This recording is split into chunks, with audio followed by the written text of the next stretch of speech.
Hello everyone, আসসালামু আলাইকুম। সবাই কেমন আছেন? আশা করছি আল্লাহর রহমতে অনেক ভালো আছেন। আজকে আমি আপনাদের সাথে একটা ইন্টারেস্টিং ভিডিও শেয়ার করব। ভিডিওটা দেখতে থাকুন, আশা করছি সবার অনেক ভালো লাগবে। আচ্ছা, হাজব্যান্ডের কাছে যখন আপনি একটা ড্রেস চাইবেন আর হাজব্যান্ড আপনাকে 4টা ড্রেস কিনে দেবে, তখন আপনার কেমন লাগবে বলেন তো? নিশ্চয়ই আমার মতো ভালো, তাই না?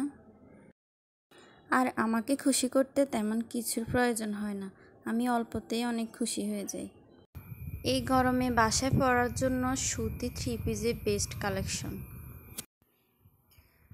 তো এই 3 পিসটা মেরুন কালারের মধ্যে, এটাও অনেক সুন্দর 3 পিস। আর সব থেকে বড় কথা হচ্ছে এই কাপড়টা অনেক সফট। তো এখানে প্রত্যেকটা 3 পিসের কাপড় কোয়ালিটি অনেক ভালো। আর সব থেকে বেশি যেটা ভালো লেগেছে আমার কাছে, সেটা হচ্ছে প্রত্যেকটা ড্রেসের ওড়নাগুলি অনেক বড়, একদম নামাজি ওড়না। এটা হচ্ছে আরেকটা 3 পিস, এটা জর্জেট কাপড়ের মধ্যে। এই 3 পিসটা গ্রিন কালারের মধ্যে, কিন্তু ক্যামেরাতে সেটা একদমই বোঝা যাচ্ছে না, একবারে অন্যরকম দেখাচ্ছে, অ্যাকুরেট কালারটা আসতেছে না। তো এগুলি হচ্ছে গজ কাপড়। আমি গজ কাপড় নিয়েছি আমার মেয়ের জন্য, তাকে আমি ফ্রক বানিয়ে দেব। এগুলি হচ্ছে আমার ছেলের জন্য, রাফ ইউজের জন্য 2টি 3/4 সুতি প্যান্ট, সাথে মেগি হাতার গেঞ্জি। আসলে সবার রমজানের ঈদের জাঁকজমক শপিং হয়, সব পার্টি ড্রেস কিনা হয় সবার জন্য। আর কোরবানির ঈদে আমার তেমন কোনো কেনাকাটা হয় না, রাফ ইউজের জন্য, ছেলে মেয়ে এবং নিজের জন্য কেনা হয়।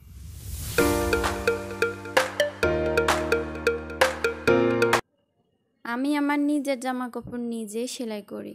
তো এখানে যে গজ কাপড়গুলো আমি নিয়েছি নিহার জন্য, ওগুলো কেটে নিচ্ছি, আর কেটে তারপর সেলাই করে নেব। এই ইয়েলো কালার জামাটা আমি আমব্রেলা ফ্রক তৈরি করব, তো ওইভাবে কেটে নিচ্ছি।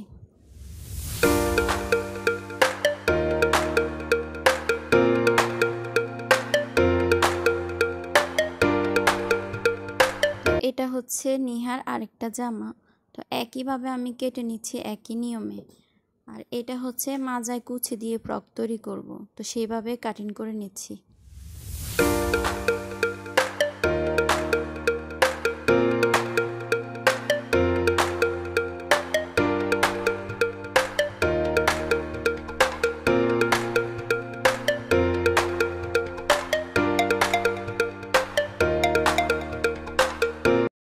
তো আমার 2টি ফ্রকই কাটিং করা হয়ে গেছে, এখন সেলাই করার পালা। তো জামা সেলাই করার পুরো ভিডিওটা তেমন একটা করতে পারি নাই, কারণ আমাকে হেল্প করার মতো কেউ নেই। আর আমার ছেলে যতটা পেরেছে ক্যামেরাটা ধরেছে। তো বলতে গেলে এই ভিডিওটার পুরো ক্যামেরাম্যান হচ্ছে আমার ছেলে।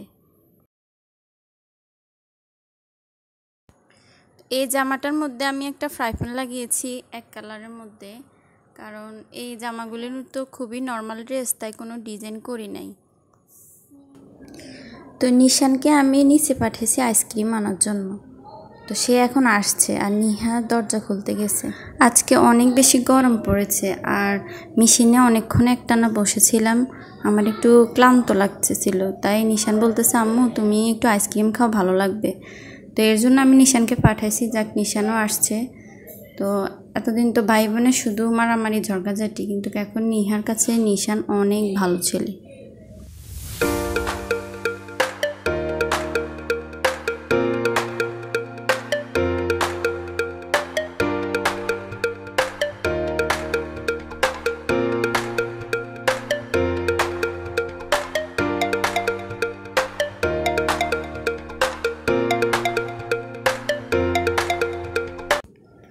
তো ব্রেকের পর আবারও চলে আসলাম সেলাই করার জন্য, তো সেলাই করতেছি।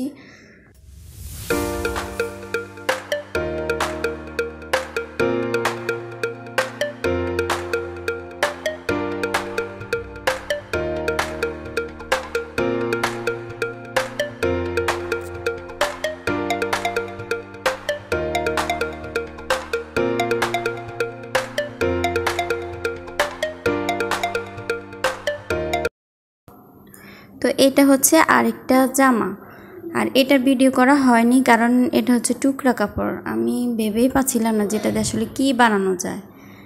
তো সেই জন্য অনেক ভাবনা চিন্তা করে আমি ফ্রকটা বানাই। তো ফ্রকটা বানানোর শেষে আপনারা দেখতে পারবেন যে কেমন হয়েছে।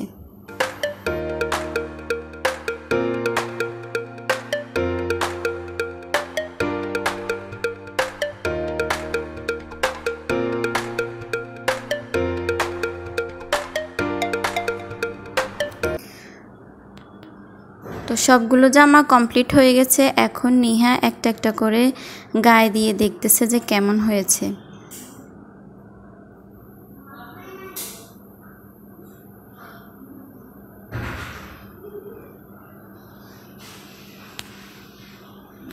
আর এই সে টুকরা কাপড় দিয়ে যে তৈরি করলাম।